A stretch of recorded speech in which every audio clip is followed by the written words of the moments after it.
সবাইকে স্বাগত জানাই। এখন আমরা আলোচনা করব ক্লাস 8-এর মডেল অ্যাক্টিভিটি টাস্ক গণিত বিষয়, যেটা 2021-এর আগস্ট মাসে যেটা দেবে তোমাদের। তো প্রথম থেকে আমি আলোচনা শুরু করছি। প্রথমে আমাদের এমসিকিউ টাইপের প্রশ্ন, যেখানে 4টে উত্তর দেওয়া থাকবে, সঠিক উত্তরটা বেছে নিতে হবে। 1-এর 1 আমরা করছি। তো আমরা খাতায় দাগ টেনে নিচ্ছি, এইখানে আমরা উত্তর লিখবো আর এই পাশে আমরা রাফ করব। তো প্রথমে কি বলছে না, দুটি পরস্পরচ্ছেদী সরলরেখার এক জোড়া বিপ্রতীপ কোণ সব পরস্পর পূরক কোণ হলে অপর জোড়া বিপ্রতীপ কোণ দুটির প্রত্যেকটির মান হবে কত, সেটা আমাদের দেখতে হবে। তো আমরা প্রথমেই যদি আমরা দুটো সরলরেখা আঁকি, এক জোড়া বিপ্রতীপ কোণ এই দুটো আমরা ধরে নিলাম পূরক, এই দুটো হচ্ছে পূরক অর্থাৎ 90 ডিগ্রি। তাহলে বাকি দুটো কত হবে? তো বাকি দুটো আমরা জানি কি, যে একটা বিন্দুর চারদিকের পুরো গোলটা হচ্ছে 360। তাহলে 360 ডিগ্রি থেকে 90 ডিগ্রি যদি আমরা বাদ দিয়ে দিই হচ্ছে কত, 270 ডিগ্রি। তাহলে এই যে দুটো, এই কোণ উপরের আর নিচের এই দুটো কোণ হচ্ছে মিলে 270। বিপ্রতীপ কোণ পরস্পর সবসময় সমান হয়, অতএব এই দুটো মিলে 270। তাহলে একটা একটা হচ্ছে 270কে আমরা 2 দিয়ে ভাগ করলে পেয়ে যাব 2 একে 2, 2 তিনে 6, 2 পাঁচে 10, 135 ডিগ্রি। অর্থাৎ এক্ষেত্রে আমাদের অ্যান্সার হচ্ছে ডির দাগে 135 ডিগ্রি। তারপরে 2-এর দাগে কি বলছে, দূরত্ব স্থির থাকলে যদি গতিবেগ দ্বিগুণ হয় তাহলে সময় কি হবে? এখানে আমাদের দূরত্বটা স্থির, অর্থাৎ গতিবেগ আর সময় এই দুজনের কি সম্পর্ক আমরা জানি, এরা হচ্ছে ব্যস্ত সমানুপাতি। কেন না, সবসময়ের জন্যই গতিবেগ যদি আমার বৃদ্ধি পায় সময় কম লাগে। আমরা বেশি গতিতে গাড়ি চালালে তাড়াতাড়ি পৌঁছে যাই, আর কম গতিতে চালালে দেরিতে পৌঁছাই। অর্থাৎ গতিবেগ বলে যে দ্বিগুণ, তাহলে সময়টা উল্টো হয়ে যাবে, 1-এর 2 গুণ, অর্থাৎ অর্ধেক হবে। তাহলে এক্ষেত্রে আমাদের অ্যান্সার হবে এ, অর্ধেক হবে। এবার আমরা 3-এর দাগে দেখি, 20 জন একটি কাজ 8 দিনে করে। 20 জন একটি কাজ 8 দিনে করে, অতএব 10 জন ওই কাজটির 1-এর 2 অংশ করবে কত দিনে? তাহলে এখানে আমাদের দিনটা বের করতে হবে। দেওয়া আছে কি, জন আছে একটা, কাজের অংশ আছে আর দিন। প্রথমে বলছি 20 জন পুরো কাজটা করছে, 1 অংশ কাজ 8 দিনে। তারপরে বলছে 10 জন 1-এর 2 অংশ কাজ কত দিনে করবে, এটা বের করতে হবে আমাদের। তো এক্ষেত্রে আমাদের সম্পর্কগুলো আগে যে দেখে নিতে হবে। জন ও দিন অবশ্যই সবসময় ব্যস্ত সমানুপাতি হয়।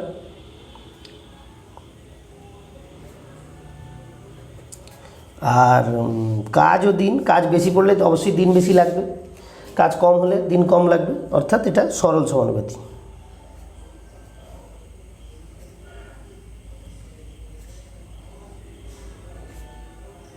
তাহলে কি হবে, নির্ণেয় দিন সমান হচ্ছে, তাহলে 8 ইন্টু, আমরা জানি যেটা সরল সম্পর্কটা উল্টে লিখি, ব্যস্ত সম্পর্কটা সোজা লিখি। প্রথমে এটা ব্যস্ত, তাই আমরা 20/10 ইন্টু সরল যেটা, সেটাকে উল্টে লিখবো, অর্থাৎ 1-এর 2 উপরে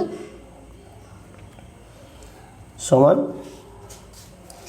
8 ইন্টু 20/10 গুণিত 1-এর 2, 0 0 কাটে, 2 2 কাটে, অর্থাৎ 8 দিন।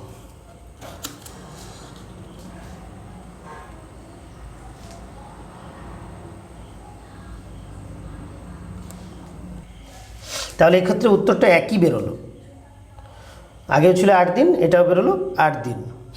দেব এখানে অপশান বি, 8 দিনে করবে। নেক্সট 4-এর দাগের অঙ্ক আমরা দেখি।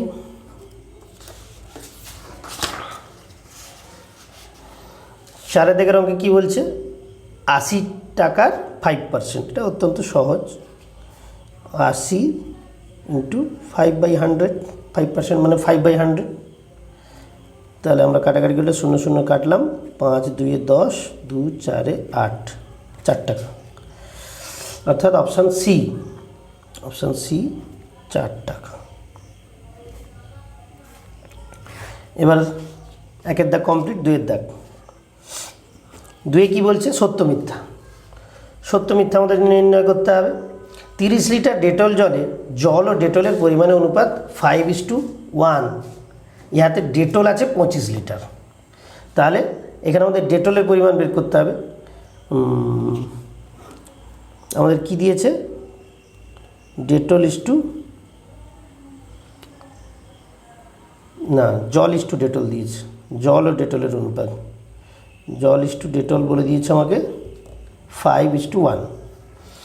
এবার যদি ডেটলের আমাকে পরিমাণ বের করতে হয়, তাহলে ডেটলের আনুপাতিক ভাগ মোটের ভিতরে 30 লিটার তো মোট হচ্ছে ডেটল জল, তাহলে ডেটলের আনুপাতিক ভাগ আর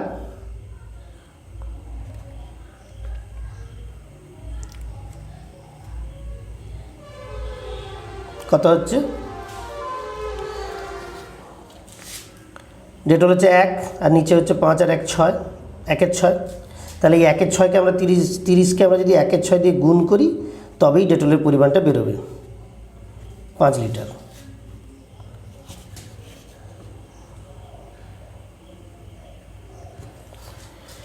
এখানে কিন্তু বলেছে উত্তর কত? 25 লিটার। তাহলে এটা ভুল। তাহলে এটা আমরা 2-এর 1 হচ্ছে মিথ্যা।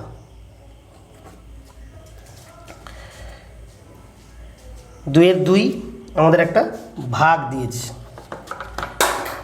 বলেছে 27x³ - 34y³ সংখ্যামালাটি 3x - 7y দ্বারা বিভাজ্য। তো বিভাজ্য কিনা আমরা ভাগ করেই দেখে নিতে পারি, অথবা উৎপাদক বিশ্লেষণ করেও দেখতে পারি।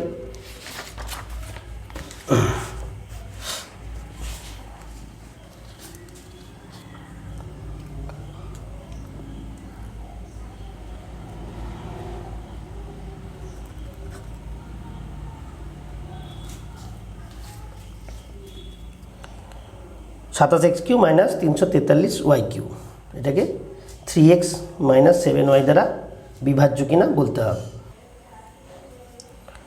27x³ - 343y³, এটাকে আমরা এটাতে ভাগ করেও দেখতে পারি, অথবা আমরা সূত্র বসিয়ে উৎপাদক করেও দেখতে পারি। যদি উৎপাদক এটা পেয়ে যাই, তাহলে বিভাজ্য হবে।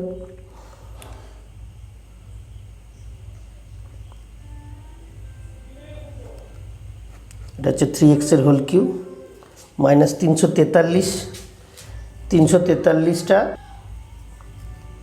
7-এর কিউব হয় এটা, তাতে 7y³।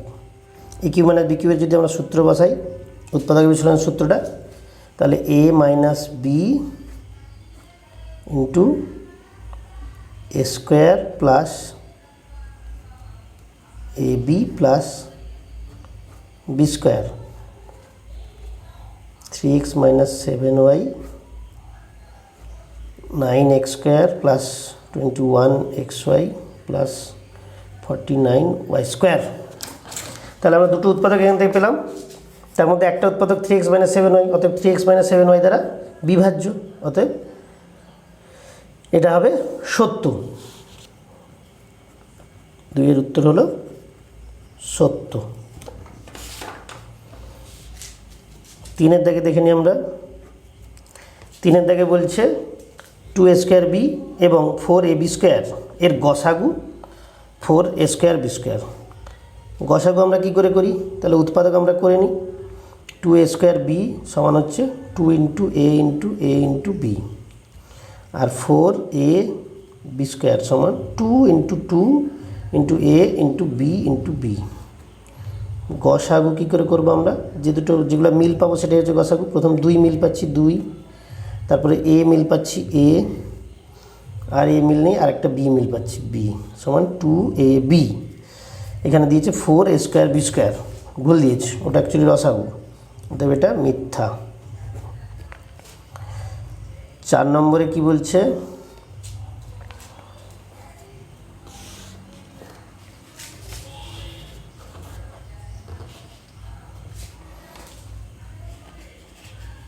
2xb বাই 4x², এটাকে লঘিষ্ঠ আকারে প্রকাশ করতে বলেছে। 2 2 4, অর্থাৎ নিচে 2 থাকলো, x আর x², ঘাতটা যদি আমরা বিয়োগ করে দিই, এর ঘাত 2 এর ঘাত 1, তাহলে 1 থাকলো, আর উপরে থাকলো b, শুধু b তো একটাই আছে, তাহলে b বাই 2x, এখানেও দিয়েছে আমাদের b বাই 2x, অর্থাৎ এটা সত্য।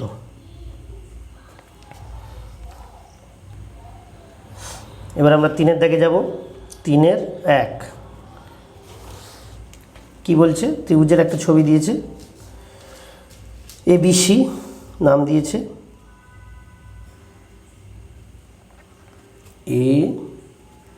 ABC, মাথার কোণটা বলছে 70 ডিগ্রি। এবার বলছে চিত্রে ABC এর AB সমান AC, AB সমান AC, এই দুটো বাহু সমান। সেক্ষেত্রে BAC, কোণ BAC 70 ডিগ্রি, এই দুটো কোণের মান জিজ্ঞেস করছে। এবার আমরা জানি কি দুটো বাহু সমান হলে তাদের বিপরীত কোণগুলো সমান হয়, তাহলে এই দুটো কোণের সমষ্টি কত না, ত্রিভুজের 3টে কোণের সমষ্টি হচ্ছে 180। এবার তার মধ্যে বিএসিটা হচ্ছে 70 ডিগ্রি, বাকিটা এখানে, অর্থাৎ কোণ ABC প্লাস কোণ ACB সমান হচ্ছে 180 ডিগ্রি মাইনাস 70 ডিগ্রি সমান 110 ডিগ্রি। তো কোণ এই দুটো তো সমান, কোণ ABC সমান কোণ ACB সমান হচ্ছে 110কে আমরা যদি 2 দিয়ে ভাগ করে দিই, অর্থাৎ 55 ডিগ্রি হয়ে গেল 1-এর দাগে। এবার 3-এর 2-এর দাগের অঙ্ক বলছে দুটি সমান মাপের কৌটোয় মিশ্র চায়ে আসাম চা ও দার্জিলিং চায়ের পরিমাণের অনুপাত যথাক্রমে 5:18 এবং 2:3। কোন কৌটোয় আসাম চায়ের পরিমাণ বেশি আছে? আসাম চাটা আমাকে বেশি মানে কোনটাতে বেশি আছে বের করতে হবে। তাহলে আমাদের এখানে অনেকগুলো পদ্ধতিতেই করা যায়, আমি অনুপাত দিয়েই করছি। যেহেতু আসাম চায়ের পরিমাণটা আমাকে বের করতে হবে, এখানে অনুপাতটা করেছে আসাম চা ইস টু দার্জিলিং চা, আমি লিখছি দার্জিলিং চা ইস টু আসাম চা। তাহলে ধরো প্রথম কৌটোয় দার্জিলিং চা ইস টু আসাম চা, আমি উল্টে লিখেছি। বইতে আছে, প্রশ্নে আছে আসাম চা ইস টু দার্জিলিং চা, যেটা হচ্ছে 5:18, তাহলে আমরা এটা লিখবো 18:5। একটু নিচে করছি আমরা দ্বিতীয় কৌটোয়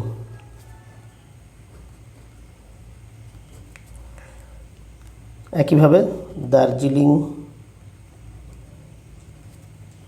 চা ইস টু আসাম চা সমান, এটা ছিল উল্টোটা ছিল আসাম ইস টু দার্জিলিং 2:3, তাহলে এটা আমরা 3:2 করছি।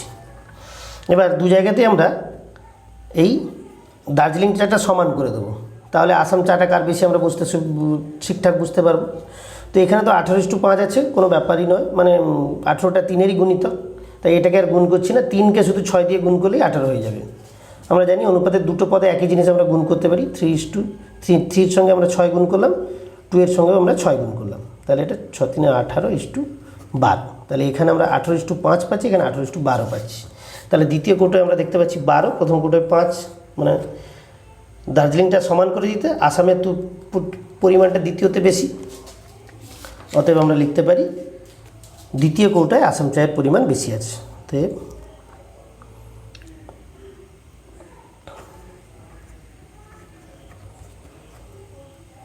দ্বিতীয় কৌটায় আসাম চায়ের পরিমাণ বেশি আছে।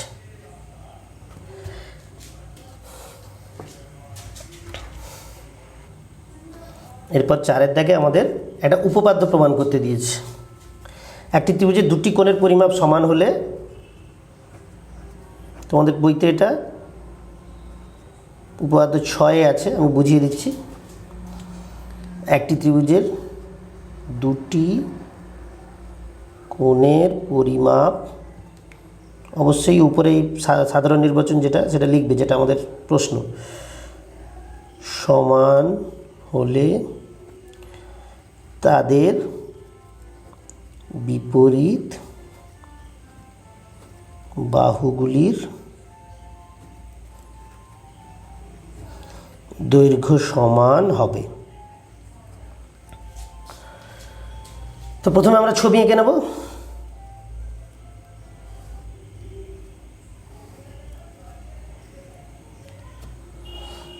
একটা ত্রিভুজ আঁকলাম এ বি সি, যার বলেছে দুটি কোণের পরিমাপ সমান আমাকে ধরে নিতে হবে। তাহলে আমরা প্রদত্ততে আগে ধরে নিই এ বি সি ত্রিভুজের কোণ এ বি সি, অর্থাৎ এই কোণটা সমান কোণ এসিবি। এদের সমান। তাহলে আমাদের প্রমাণ করতে হবে ঠিক এদের বিপরীত বাহুগুলো সমান। তাহলে সেটা হচ্ছে আমাদের প্রামাণ্য। প্রামাণ্যতে হচ্ছে আমার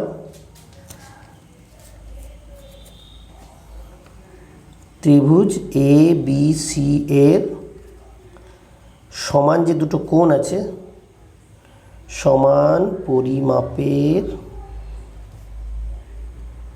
দুটি কোণ, এই যে দুটো কোণ এ বি সি ও কোণ এ সি বি এর বিপরীত বাহুর দৈর্ঘ্য সমান।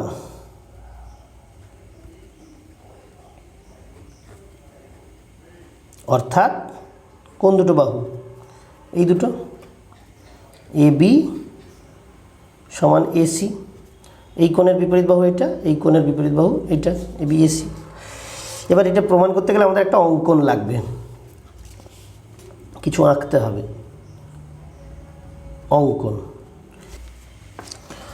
অঙ্কনটা হবে কি না, কোণ বিএসি, এই যে উপরের যে কোণটা, এর আমরা একটা সমদ্বিখণ্ড আঁকবো, অর্থাৎ এই রকম, যেটা বিসিকে ডি বিন্দুতে ছেদ করলো। তাহলে লিখে নিই কোণ বিএসি এর সমদ্বিখণ্ড এডি অঙ্কন করলাম, যা বিসি বাহুকে ডি বিন্দুতে ছেদ করল।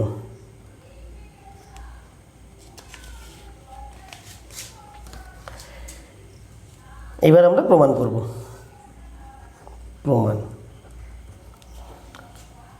প্রমাণ আমরা করব কিভাবে না, এই দুটো ত্রিভুজের মধ্যে তুলনা করব। ত্রিভুজ এ বি ডি ও ত্রিভুজ এ সি ডি এর মধ্যে কি কি পাচ্ছি আমরা? না, প্রথমেই পাচ্ছি কোণ বিএডি, অর্থাৎ এই কোণটা বিএডি, এই পাশের মাথার এই পাশের কোণটা সমান কোণ সিএডি, এই পাশের কোণটা। কেন না, এই বাহুটা কোণটাকে সমদ্বিখণ্ডিত করেছে, ডান দিকে আমরা লিখে দেব, কারণ এডি কোণ বিএসি এর সমদ্বিখণ্ডক। কারণগুলো আমরা থার্ড ব্র্যাকেটে ডান দিকে লিখে দেব। এডি হচ্ছে সাধারণ বাহু, এডি বাহুটা এই ত্রিভুজেও আছে, এই ত্রিভুজেও আছে, তাই এডি হচ্ছে সাধারণ বাহু।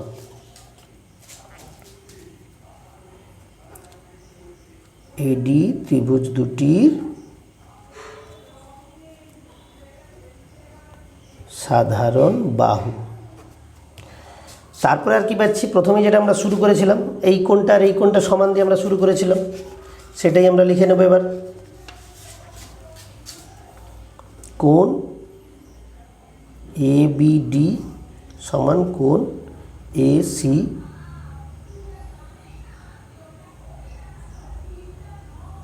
ডি। এটা কেন? কারণ প্রদত্ততেই আমরা এটা ধরে নিয়েছিলাম। তাহলে কি পেলাম? এই দুটো ত্রিভুজের প্রথমে দুটো কোণ, এই দুটো কোণ সমান, মাথার যে দুটো কোণ তাদেরকে সমান পেলাম, এখানে লিখেছি। এডি বাহুটা আমরা পেলাম সাধারণ বাহু, আর এই দুটো কোণও সমান আমরা প্রদত্ত ধরে নিয়েছি। তাহলে আমরা কোন কোন বাহু শর্তে ত্রিভুজ দুটোকে সর্বসম লিখতে পারি? অতএব ত্রিভুজ এ বি ডি সর্বসম ত্রিভুজ A C D, A A S শর্তানুসারে। এবার দুটো ত্রিভুজ যদি সর্বসম হয় তাহলে তার সব কিছুই অনুরূপভাবে সমান, সেক্ষেত্রে আমার এই বাহুর সঙ্গে এই বাহুটা সমান হবে। অতএব আমরা লিখে দেব, অতএব এ বি সমান এ সি। কেন না সর্বসম ত্রিভুজের অনুরূপ বাহু।